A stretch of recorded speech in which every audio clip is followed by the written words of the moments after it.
Most people think seduction is about romance. It's not. Seduction is about control.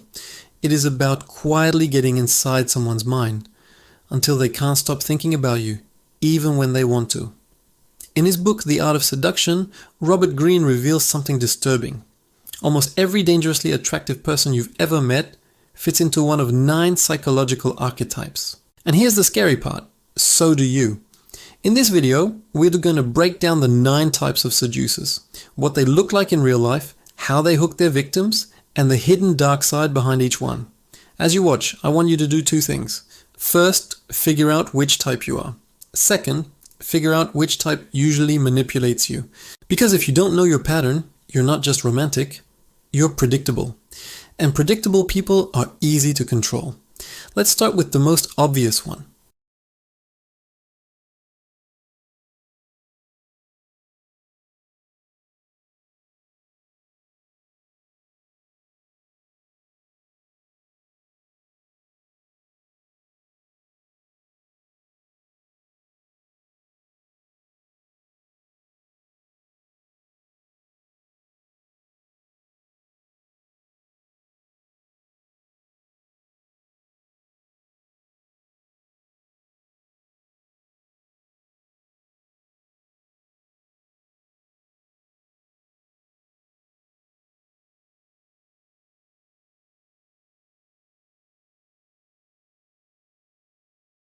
The second type is the rake.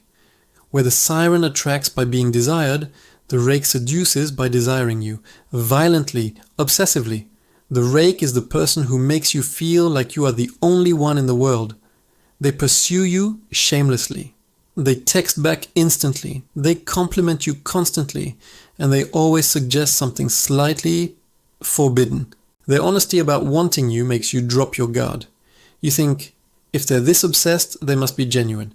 The dark side, the rake is in love with the chase, not with you.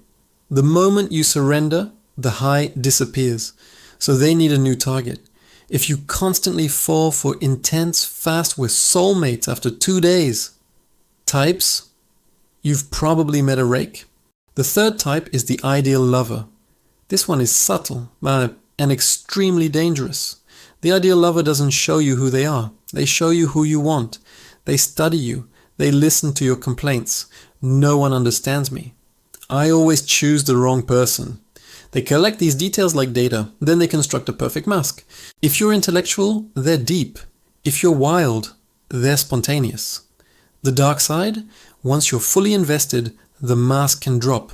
But by then, you are not in love with reality. You're addicted to the memory of how they made you feel at the beginning. The fourth type is the dandy. The dandy seduces with difference. They don't fit in. They don't try to. They play with gender, with style, with identity. They make you question what's normal. The dandy's power comes from freedom. In a world where everyone is trying to belong, someone who doesn't care becomes magnetic. Around them, you feel like you're stepping into a new reality where you can break the rules too. The dark side? The dandy is often emotionally empty. They hide behind aesthetics. You project depth onto them, assuming they must be complex. Sometimes they are. Sometimes there is nothing behind the curtain. The fifth type is the natural. The natural doesn't look like a manipulator. They look harmless, childlike, playful. They are the person who makes you feel comfortable instantly. They laugh easily. They're curious. They don't seem calculating. The natural seduces by lowering your defenses. You tell them secrets. You forgive their mistakes. You feel a need to protect them. The dark side? Psychologically, the more innocent someone seems, the more our brain turns off suspicion. A natural who is conscious of their effect can become a dangerous manipulator, using who, me, I'm just like this, to get away with murder. The sixth type is the coquette. This is the master of mixed signals. The coquette's formula is simple. Give, then take away. They flood you with attention, then disappear. They show deep interest, then go cold. This creates emotional whiplash. Your brain hates inconsistency, so it starts obsessing, trying to solve them. What did I do wrong? Why did they pull away? Congratulations, you're hooked. The dark side? This is a pattern of emotional control. Over time, it trains you to accept crumbs, to feel grateful for the smallest signs of affection.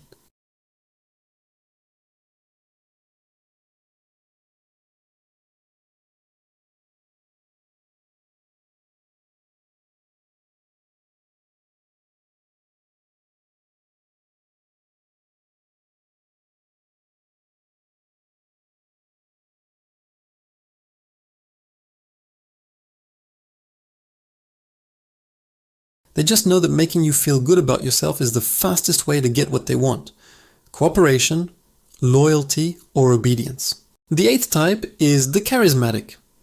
Charismatics have three concrete traits: certainty, intensity, and a mission. They speak as if they know something you don't. They radiate belief. People follow them because human beings are scared and uncertain. When someone appears absolutely sure, our brain relaxes and says, maybe they can lead me. The dark side? Certainty does not equal correctness.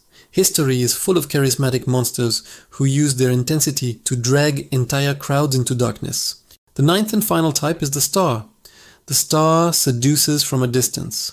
They create an image, carefully polished, larger than life, almost unreal. They don't need to speak to you. They become a screen for projection.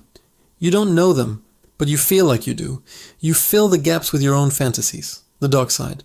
For you, the observer, the danger is that you might waste your time, money, and emotional energy obsessing over someone who doesn't even know you exist. Now that you've seen the 9 types, here's the twist. You are not just one of them. Most people are a blend. Maybe you're a natural coquette. Maybe you're a siren star. Understand this. These types are not magic powers. They are patterns of behavior. And like any weapon, they can be used consciously or unconsciously. The most dangerous seducers are the ones who study these patterns, understand their effect, and then deliberately use them on people who don't even know the game is being played. So ask yourself, which type are you most drawn to? Which type usually hurts you? And which type do you secretly enjoy being? If you recognized yourself in one of these archetypes, that doesn't make you a villain, but it does mean you're playing with psychological fire. The difference between manipulation and mastery is awareness. If you want to go deeper into this dark side of human nature, click this video right here. Point to end screen. We are going to move from seduction to something even darker. How ordinary people cross the line into psychological control. Click it now before YouTube buries it. And remember, you're not as innocent as you think. You're just not used to watching yourself this closely.